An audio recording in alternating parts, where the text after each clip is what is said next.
masih sayang sama Enggal. Saya nggak pengen. Saya mohon maaf.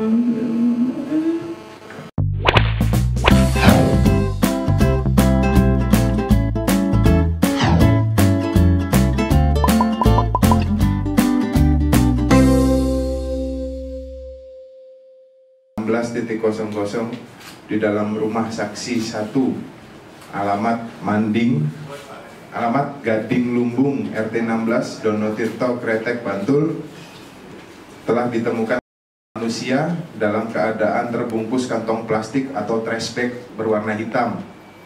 Kemudian dari hasil keterangan pelaku MR, jika kerangka tersebut adalah almarhumah Enggal Dika Puspita yang merupakan pacar MR sendiri, yang telah dibunuh oleh pelaku MR pada hari Rabu tanggal 25 September 2024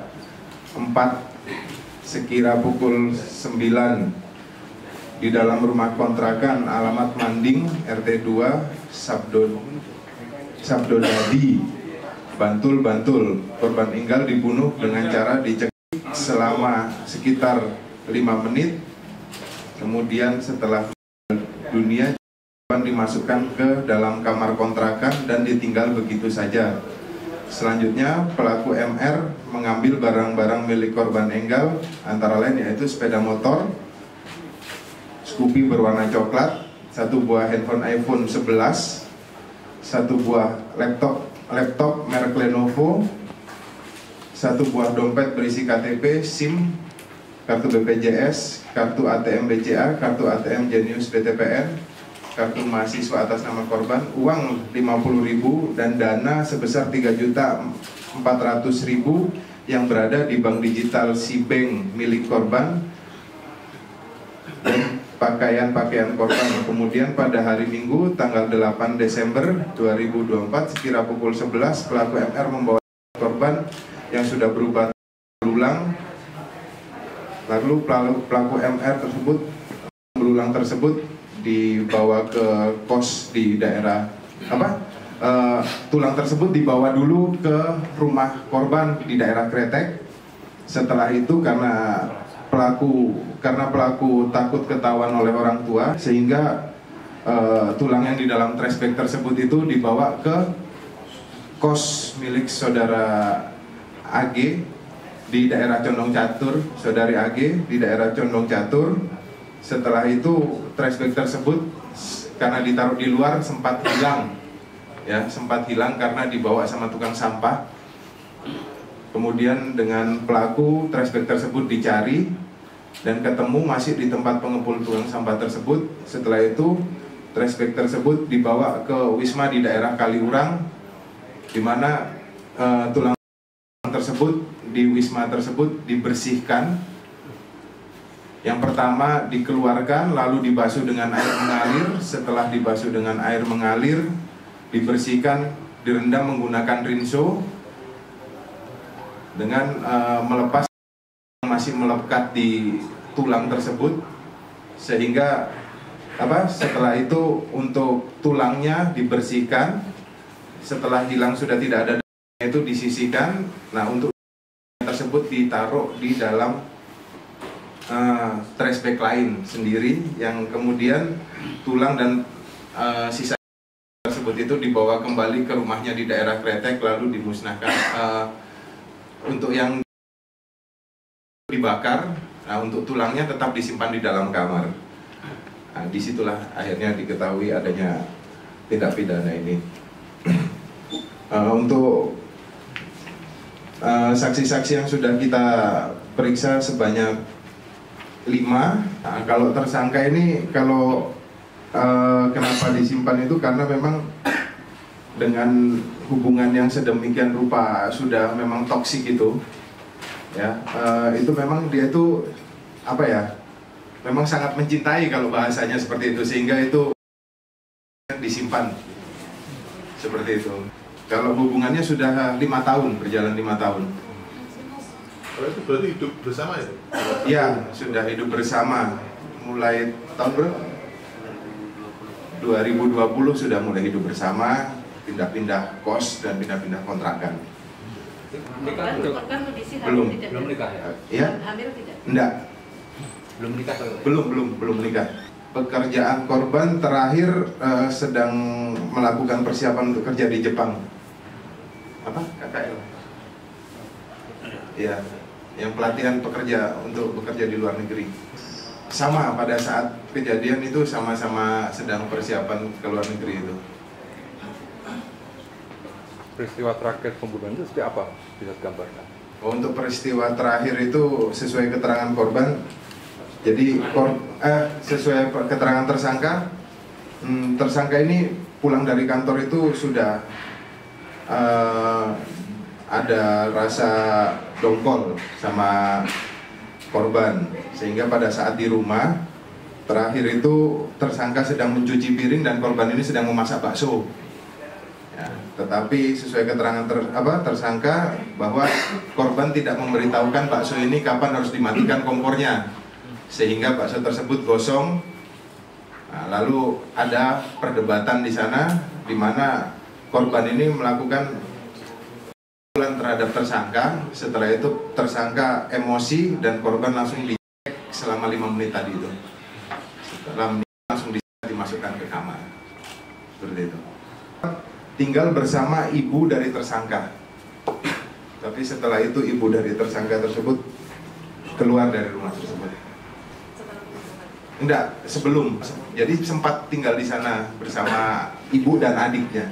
Jadi saat pembunuhan sepi ya? Pada saat pembunuhan tinggal berdua di dalam rumah itu. Dan izin? Dimasukkan ke dalam kamar. Setelah dimasukkan ke dalam kamar, pertamanya kamar yang paling ujung, yang dekat dapur. Setelah itu dipindahkan ke kamar yang sebelahnya. Jadi itu kalau gambarannya ada 4 kamar secara berderet. Nah itu dari kamar yang paling dekat dapur, habis itu dipindah ke kamar ketiga, habis itu ditutup menggunakan spray. Ditutup menggunakan spray. Habis itu pelaku sempat tinggal bersama korban ini selama 2 minggu. Setelah tinggal 2 minggu, mungkin korban merasa tidak nyaman, akhirnya ditinggal. Tersangka ini ninggal korban untuk nginap di luar, itu antara nginap di kretek atau nginap di kosan temannya. Tetapi setiap 3 hari sekali selalu mengecek dan membersihkan kalau ada belah, ada apa itu selalu dibersihkan sama tersangka ini. Sampai dengan tanggal 8 Desember itu, karena kontrakan sudah habis, makanya dari pelaku ini harus akhirnya dibuka. Sesuai keterangannya memang sudah tinggal kerangka dan membersihkan sisa-sisanya seperti itu. Handphone korban ini kan diambil. Handphone korban ini diambil oleh tersangka, di mana handphonenya dijual tapi kartunya dikuasai. Kartunya dikuasai, WA-nya diaktifkan. Jadi karena memang korban ini sudah tidak pernah pulang ke rumah orang tuanya, maka tersangka ini menyambungkan WA-nya dan tetap berkomunikasi seperti biasa, tetapi tidak hanya WA saja, tidak video call, tidak telepon. Jadi memang hanya sebatas chat, tapi yang mengoperatori adalah tersangka. Orang tua tidak curiga? Ya, orang tua tidak curiga seperti itu. Mas yang maju? Pembunuhan katanya kalau saya. Ya, karena sebelumnya seperti yang disampaikan tadi, Pak, selama 5 tahun menjalani hubungan itu awalnya memang seperti hubungan biasa, pacaran biasa. Tetapi semakin lama mungkin temperamen dan emosionalnya korban semakin terlihat, dan saya memang mendapatkan beberapa kali kekerasan fisik seperti itu. Kalau misalnya ditanya masih sayang atau tidak, ya memang waktu itu saya memang masih sayang. Tetapi mungkin tidak kuat di bagian temperamen korban itu, seperti itu. Kalau nggak kuat, kenapa nggak diputus, Mas? Nah, untuk saya sebenarnya sudah beberapa kali kabur, kan selama 5 tahun itu kita juga tinggal bersama lah istilahnya. Tinggal bersama, saya sudah beberapa kali kabur, tetapi memang bisa ditemukan lagi sama korban. Pasti ditemukan. Seberapa jauh saya kabur pasti ditemukan. Dengan cara hal tersebut saya juga menghindari supaya hal-hal seperti ini tidak terjadi. Tapi memang sudah terlanjur puncak emosi saya waktu itu dan memang sudah terjadi. Merasa bersalah nggak, Mas? Ya, saya juga merasa bersalah Pak, karena seharusnya bukan jalan seperti ini yang saya inginkan. Seharusnya ya semuanya bisa dijalani dengan baik. Mungkin saya bisa lebih sabar sedikit waktu itu dan saya memutuskan untuk kabur atau mencari jalan lain, akan tetapi emosi sudah memakan saya waktu itu. Karena apa latar belakangnya menyimpan? Ya jujur, waktu awal saya membuka kembali kamar itu kan sudah menjadi kerangka ya Pak. Di situ saya sudah kepikiran untuk segera mengubur korban. Akan tetapi saya tidak punya lahan untuk itu Pak. Kalau misalnya pekarangan di sebelah rumah ayah saya itu masih punya ayah saya, mungkin saya kuburkan di situ. Akan tetapi saya masih bingung waktu itu dengan mau dikuburkan di mana. Jadi dengan itu saya putuskan untuk menyimpan sampai saya menemukan tempat yang tepat untuk menguburkan tulang tersebut. Awal kenal dengan korban dari mana, Mas? Awal kenal dengan korban itu kemungkinan sekitar tahun 2019 Pak. 2019 itu teman korban SMK itu juga teman saya kuliah gitu. Jadi nomor kontak korban itu dipromot melalui WhatsApp dan saya juga melihat dan berkenalan lewat situ seperti itu. Setelah kejadian itu saya beri apa-apa Pak. Jadi saya setelah dari kamar 4 saya pindahkan ke kamar 3, langsung saya tutup selimut. Udah di situ kamar tersebut saya kunci, saya tinggal dan tidak saya beri apa-apa. Memang maka dari itu setelah 2 minggu tersebut saya tidak kuat untuk tinggal di situ. Beberapa hari sampai di awal November itu saya mengecek ke kontrakan Mandek itu untuk mengisi token listrik dan juga ngecek baunya dari luar apakah masih bau atau tidak, dan memang tidak bau Pak.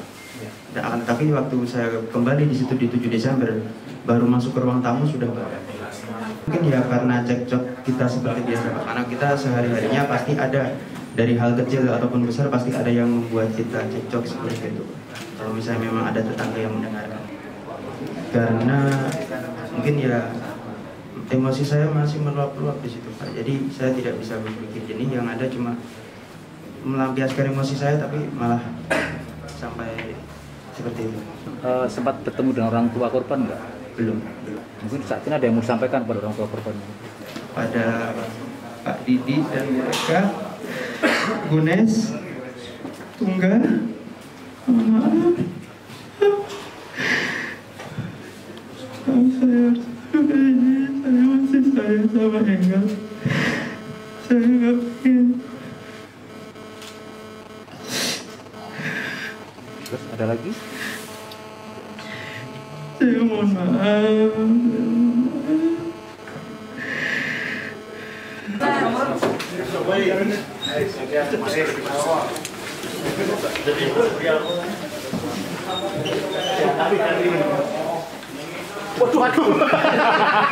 Terus.